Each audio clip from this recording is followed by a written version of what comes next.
दोस्तों, आज संडे है और आज हम कुंडली अध्ययन कर रहे हैं और ये जिनकी कुंडली है वो जातक राजस्थान के रहने वाले हैं। और उन्होंने एक ही क्वेश्चन करा है कि मेरी जॉब सेट नहीं रहती, फिक्स नहीं रहती, बार बार बदलना पड़ता है, मैं परेशान हो गया हूँ, क्या मैं बिज़नेस कर लूँ। तो देखते हैं इनकी कुंडली क्या कहती है। इनका जो लग्न है वो मिथुन लग्न है, राशि इनकी तुला है, नक्षत्र विशाखा है। लग्न की यदि हम डिग्री की बात करते हैं तो 15 डिग्री पर, तो ये बहुत बेस्ट है, यानी कि लग्न इनका मजबूत है, बली है। मिथुन लग्न के जातक कैसे होते हैं तो थोड़ा सा गुस्से वाले होते हैं, और जैसे हम बोल सकते हैं राजकुमार का लग्न है ये। वैसे बिजनेस माइंडेड होते हैं क्योंकि मिथुन लग्न ही ऐसा है, लग्न में आता है जो बिजनेस अच्छे से कर पाते हैं। पर यहाँ पर हम देखें कि ऐसे जो लोग होते हैं वो पल में गुस्सा हो जाते हैं और पल में हैप्पी भी हो जाते हैं। इसके साथ ही जो इनकी राशि है वो तुला राशि है, तो यानी कि आधा इफेक्ट इनकी राशि का भी पड़ेगा, जो तुला होने के कारण शुक्र का इफेक्ट यहाँ पर आएगा। इसके साथ ही हम देखें तो ऐसे जातकों में गुस्सा बहुत जल्दी आता है। तो यहाँ यदि हम निर्णय की बात करते हैं तो यदि आप बिजनेस फील्ड में जाते हैं तो निर्णय और धैर्य आपको रखना पड़ेगा, जो कि अभी हाल फिलहाल नज़र नहीं आ रहा है। इसके साथ ही हम देखते हैं कि इनकी कुंडली क्या कहती है। नमस्कार दोस्तों, मैं प्रज्ञा आपका हार्दिक स्वागत करती हूँ अपने प्रोग्राम में। दोस्तों, मेरा व्हाट्सअप नंबर है, यदि किसी को भी कुंडली से रिलेटेड जानकारी चाहिए या कुंडली बनवाना हो तो आप इस पर संपर्क कर सकते हैं। इसका चार्जेस है। और यदि मेरा प्रोग्राम आपको अच्छा लग रहा है तो लाइक करें, शेयर करें, प्लीज़ सब्सक्राइब जरूर करें। मिथुन लग्न है और लग्न के जो मालिक बनते हैं वो बुध बनते हैं, जो बुध लग्न और सुखेश दोनों भाव के स्वामी हैं और सप्तम में जाके बैठे हैं। इसके साथ ही सातवीं दृष्टि से अपने ही भाव को देख रहे हैं, सूर्य के साथ बैठे हैं। यहाँ पर हम देखते हैं कि लग्न तो इनका मजबूत है, पर जो बुध है, बुध की डिग्री 2 डिग्री पर है, यानी कि वो बाल अवस्था में हुए।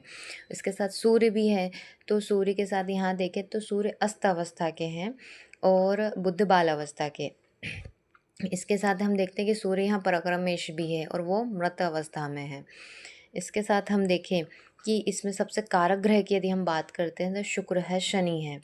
तो शुक्र की बात करें तो शुक्र यहाँ कारक ग्रह में आते हैं, जो पंचमेश और व्यय दोनों होकर अष्टम में जाके बैठे हैं। तो यहाँ पर हम देखें कि शनि के घर में जाके बैठे हैं और ऑलरेडी वहाँ पर शनि और राहु के साथ युति में बैठे हैं। दूसरे कारक ग्रह की बात करते हैं जो कि शनि आता है। शनि अष्टम में स्वग्रह ही तो है, पर अष्टमेश और भाग्येश होकर मृत अवस्था में है वो भी। मंगल की यदि हम बात करते हैं तो मंगल भी यहाँ पर मृत अवस्था में है, और ये जो बोलते हैं लाभ भाव के स्वामी हैं, आप इसको धन भाव के स्वामी बोलते हैं, जो वह भाव में जाके बैठे हैं। तो इसके साथ ही यहाँ पर हम देखते हैं गुरु गुरु उच्च के होकर वक्री भी हैं और द्वितीय भाव में केतु के साथ बैठे हैं। इसके साथ ही चंद्रमा भी यहाँ पे नीच अभिलाषी है और शनि की दृष्टि से ग्रस्त है।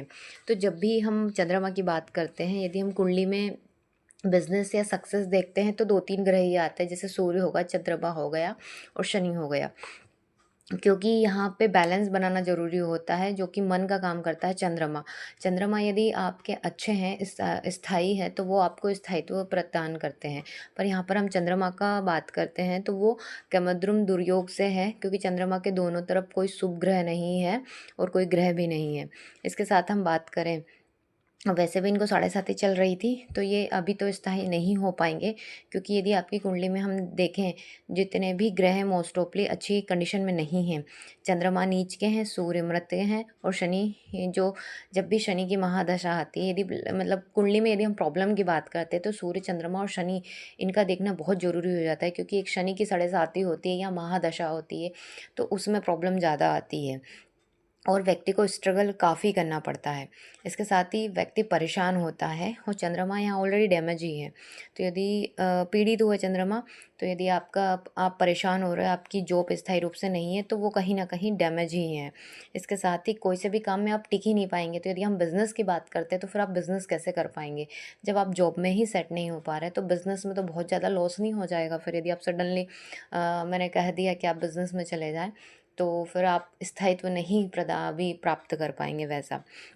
खासकर जब तक अभी शनि महादशा चल रही है, इसके बाद जब तक बुध की महादशा ना आ जाए तब तक आप जॉब ही करिए। उसमें पहले कुछ 3-4 साल स्थायित्व प्रदान करिए, उसके बाद आप बिज़नेस की तरफ बढ़िए धीरे धीरे। खासकर यदि हम सभी ग्रहों की बात करते हैं तो यहाँ पर हम बुध को ही स्ट्रॉन्ग करने का कहेंगे, क्योंकि जो लग्नेश भी और सुखेश भी है और सप्तम यानी कि बिज़नेस भाव में जाके बैठे हैं, तो सबसे ज़्यादा स्ट्रॉन्ग यदि किसी को करने की ज़रूरत है तो वो बुध है। और इसके साथ ही हम देखेंगे कि जो बुध है यदि आप बुध को स्ट्रॉन्ग करना चाहते हैं तो आप गणेश की साधना आपको कंपलसरी हो जाती है। साथ ही आप पन्ना भी पहन सकते हैं यदि आपको पहनना है, या उसका उपरत्न भी आप पहन सकते हैं। इसके साथ ही हम देखें कि कौन सा बिजनेस करना चाहिए, तो या तो गुरु से संबंधित या बुद्ध से संबंधित बिजनेस आप कर सकते हैं, क्योंकि यहाँ पर दोनों ही बिजनेस के कारक हैं। और इसके साथ ही क्योंकि अभी आपको 3-4 साल मिल रहे हैं, तो अभी आप पहले बैलेंस कर लीजिए, पैसा इकट्ठे कर लीजिए। तब तक आपकी शनि की महादशा भी चल जाएगी और बुध की महादशा आ जाएगी। बुध में भी स्टार्टिंग में जब बुध का अंतर रहेगा तो आपको रिजल्ट नहीं मिलेंगे, उसके बाद ही मिलेंगे। मतलब अभी 3-4 साल आप कोई भी बिजनेस नहीं करेंगे, नहीं तो आपको नुकसान ही होगा। और इसके साथ ही गणेश साधना आप लाइफ टाइम करें तो बहुत अच्छा है, क्योंकि वो लग्नेश भी है, साथ ही आपके सुख भाव के स्वामी है। यदि अपने सुखों में वृद्धि चाहते हैं और अपने जो बिज़नेस है उसमें यदि आप सेट होना चाहते हैं, तो आपको बुद्ध की साधना कंपलसरी हो जाती है, क्योंकि सभी लोग कुछ ना कुछ तो करते ही हैं, साधना पूजा पाठ या भगवान शिव से रिलेटेड कुछ ना कुछ करते हैं। तो उससे अच्छा है कि आप उनके साथ में एक कोई भी स्रोत या मंत्र बुद्ध का कंटिन्यू गणेश जी का ज़रूर करें। धन्यवाद दोस्तों।